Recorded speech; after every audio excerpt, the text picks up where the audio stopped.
আসসালামু আলাইকুম। আজকে আমরা আপনাদের সামনে আরেকটি নতুন ভিডিও নিয়ে হাজির হয়েছি। সেটা হচ্ছে লক্ষ্মীপুর থেকে কিভাবে ভোলা বরিশাল যাওয়া যায়। আমরা আজকে সেটা আপনাদেরকে দেখাবো।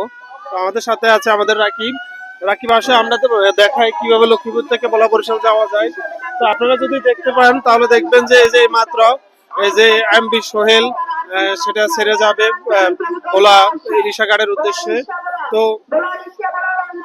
আপনারা কিভাবে যাবেন সেই লোকেশনটা আমরা আজকে ভিডিওতে বলে দিব এবং কোথায় থেকে যাবেন সেটাও বলে দিব।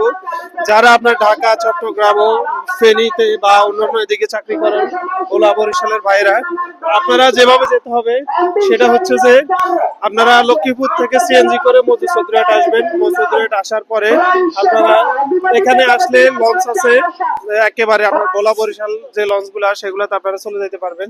তো আপনারা এইখান থেকে ডাইরেক্ট আপনার ইলিশাঘাট যেতে পারবেন। আমরা যদি আপনাদেরকে দেখাই লঞ্চগুলো, তাহলে দেখেন এই যে সারি সারি আপনার 4-5টা লঞ্চ দাঁড়িয়ে আছে। এই লঞ্চগুলো বিভিন্ন শিডিউল অনুযায়ী ভোলা বরিশালে যায়। মজুসুদ্রিয়াট থেকে আসলে লঞ্চগুলো আপনার চারিদিকে যায়।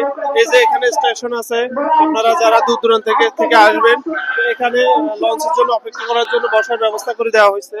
তো পাশে বাজার আছে, খাওয়ার জায়গা আছে। আর এই যে এখানে যদি আপনারা যদি দেখেন, আমরা এখানে দেখাচ্ছি যে স্পিড বোট, স্পিড বোটে করে যাওয়া যায়। এই যে স্পিড বোটে করে আপনার মনে করেন যে এখান থেকে খুব সহজে যাওয়া যায়।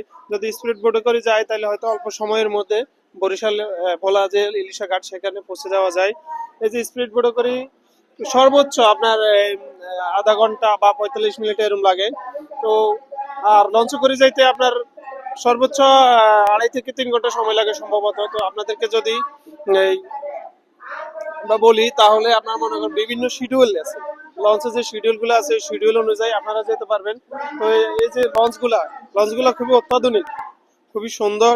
এবার নিচে আপনার মনে করেন যে বসার জায়গা আছে, উপরেও খুব সুন্দর বসার জায়গা আছে। তো রাকিব একটু সুন্দর দেখান আমাদের ইয়েকে। এই যে এইমাত্র ছেড়ে যাবে এমডি সোহেল। তো সবাইকে আসসালামু আলাইকুম। আমরা আপনাদের সামনে আরো একটি নতুন ভিডিও নিয়ে ইনশাল্লাহ আবার হাজির হবো। তো এই সময় পর্যন্ত সবাই সুস্থ থাকবেন, ভালো থাকবেন। আসসালামু আলাইকুম।